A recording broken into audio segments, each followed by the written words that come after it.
আজকে আমার আলোচনার বিষয় চোখ ওঠা রোগ এবং হোমিওপ্যাথি চিকিৎসা।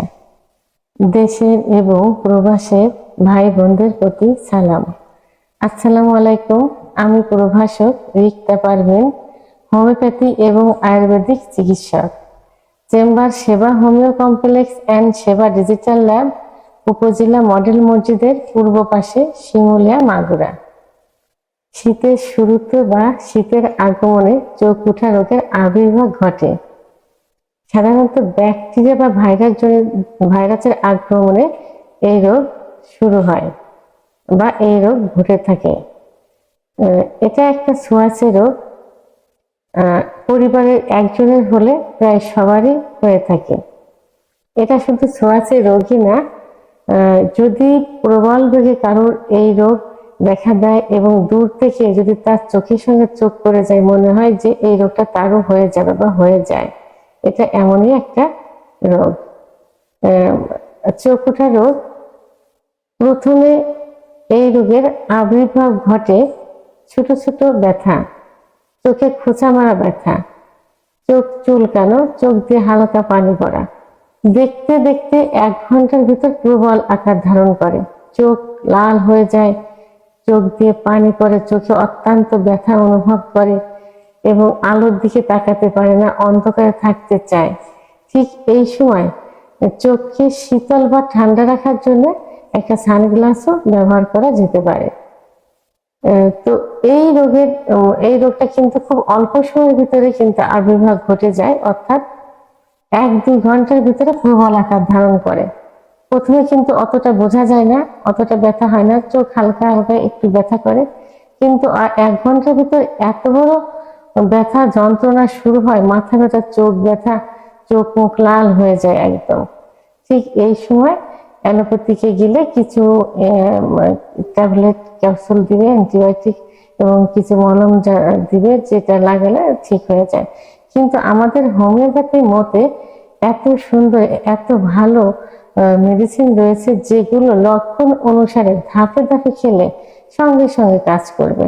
আজ আমি কয়েকটি এই জাতীয় হোমিওপ্যাথি ওষুধ নিয়ে কথা বলবো। যেমন চোখের ওঠার প্রথম অবস্থায়, অর্থাৎ চোখ যখন হালকা একটু কুটকুট করবে, ব্যথা করবে, একটু লাল লাল মনে হবে যে চোখ উঠে যাবে, ঠিক তখনই একটা মেডিসিন আছে। মেডিসিনটি হলো অ্যাকোনাইট ন্যাপ। অ্যাকোনাইট ন্যাপ 6 শক্তি।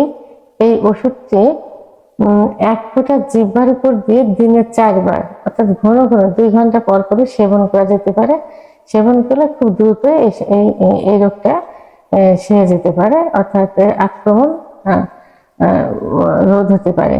তবে হ্যাঁ, চোখ ওঠা রোগ কিন্তু দীর্ঘদিন স্থায়ী হয় না। এর একটু সতর্কতা অবলম্বন করে এবং ওষুধ সেবন করলে খুব দ্রুত 2-1 দিনের ভিতরে এটা সেরে যায়। আচ্ছা, 2 নাম্বার হলো বেলেডোনা।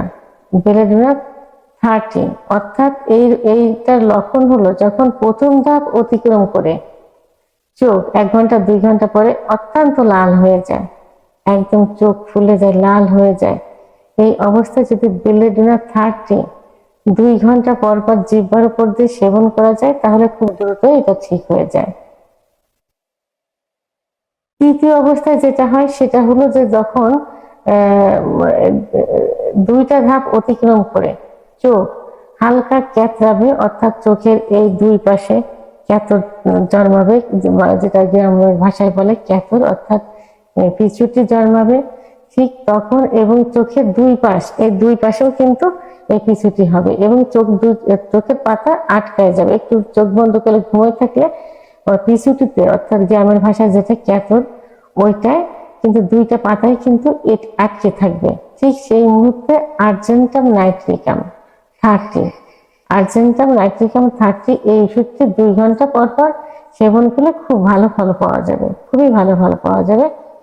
এই লক্ষণের পরে যখন দেখা যাবে যে চোখ দিয়ে লাল ভাবটা কিন্তু অতটা থাকবে না, কিন্তু চোখ দিয়ে অত্যন্ত পানি পড়ছে, পানি গড়ায় পড়ছে, একদম পানি পিছুটি সবই দেখা যাচ্ছে, ঠিক সেই অবস্থায় আরেকটা মেডিসিন যেটা হলো ইউফ্রেশিয়া